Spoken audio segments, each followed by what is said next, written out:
যে হ্যাঁ উনি এই সিন্ডিকেটের সঙ্গে আছেন এবং আরো তার সঙ্গে অনেকে রয়েছে। তো তাৎক্ষণিক ওনার সঙ্গে আমরা কথাবার্তা বলার এক পর্যায়ে উনি বলেন যে আরো দুইজন এই আমাদের তেজগাঁ কলেজের সামনে অবস্থান করছে এই মানব কঙ্কাল সহ। এটি আসলে একটি ব্যতিক্রমী ঘটনা এবং লোমহর্ষকও বটে। এই ঘটনাটি আসলে আমরা যেভাবে পেলাম, আমরা জাস্ট প্রিন্টেড ভার্সনের বাহিরেও আমি একটু ইয়ের মতো করে বলি, গল্পের মতো করে বলি। তো আপনারা জানেন যে আমরা যে গত রমজান মাসের প্রথম থেকেই আমরা বিশেষ অভিযান করে আসছি। তো তারই ধারাবাহিকতায় আমরা তেজগাঁ থানার তেজগাঁ বিভাগের 6টি থানাতেই আমরা এই অভিযানটি পরিচালনা করে আসছি।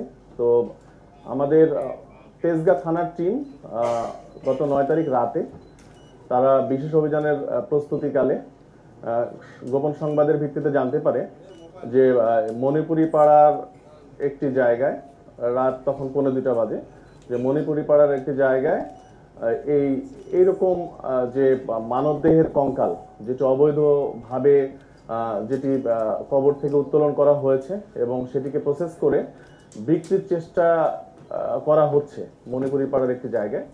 এটি জানা মাত্রই আমার তেজগাঁর ওসি আমার সঙ্গে এটি নিয়ে আলোচনা করে। তো তৎপরবর্তীতে আমি চৌকস টিম সেখানে পাঠাই।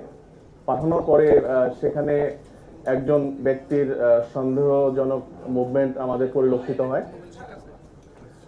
তারপর সেই ব্যক্তিকে যখন পুলিশ চ্যালেঞ্জ করার পরে দেখা যায় যে আসলেই তার কাছে আমরা একটি কঙ্কাল ফুল বডি পাই, একটি মানব কঙ্কালের ফুল বডি পাই।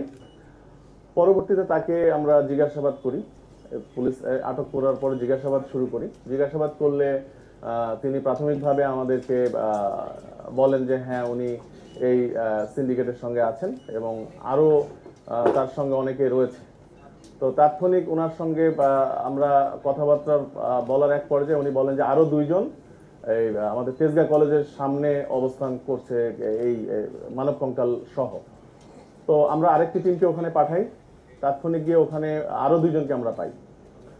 তো প্রথম ব্যক্তি যাকে পেলাম তার নাম কাজী জহুরুল ইসলাম ওরফে সৌমিক। উনি একজন স্টুডেন্ট, স্যাপোরা ডেন্টাল কলেজ অ্যান্ড হসপিটাল সেখানকার স্টুডেন্ট।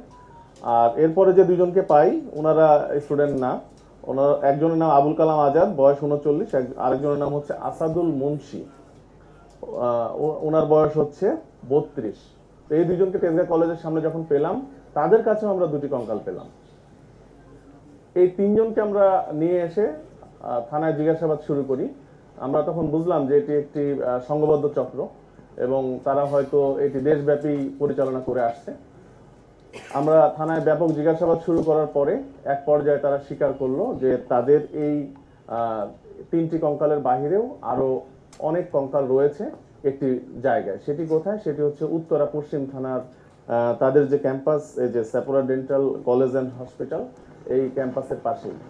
তো আমরা তাৎক্ষণিক রাতেই টিম পাঠানোর পরে সেখানে গিয়ে আমাদের টিম আগের 3টির পরে আরো 44টি বডি একটি রুমে পায়।